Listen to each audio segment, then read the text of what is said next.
All right, so we're going to talk about how to measure in a tile shower scenario. A lot of times when we're measuring, sometimes we're off a little bit, and that's just due to having difficulty where to know where to put the tape.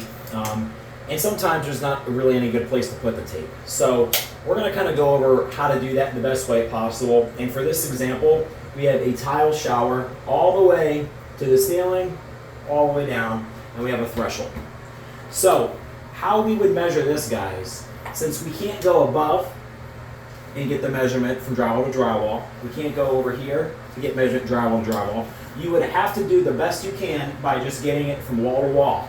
And we do that by going like this, getting onto the pan, and putting it right out to where the shower is going to be. So in this example, guys, I would make the shower 38-inch pan right here to match where this tile is, to make everything easy and bring the wall to that.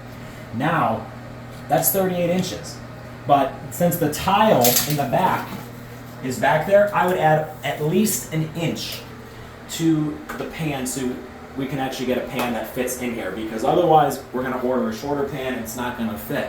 Then we'll have to build out a wall, and that is a $1,200 charge to your job, and we do not want to do that. So that's how you would measure the width of this, or the depth of this. Now, to measure wall to wall, since we do have drywall on this side, we can go drywall here, okay, and go all the way over. And ideally doing this on the ground would be the best, but there's a door in my way. So this would be, let's try it this way. Here we go. There's a little spot in there for us. This would be 56 inches right here. And I would, again, would add an inch since there's tile on both sides. So that would be about 57 inches, guys, right there, okay? And then for the height, all you do is go from the floor all the way up. And notice how the tape's controlled and not flying around.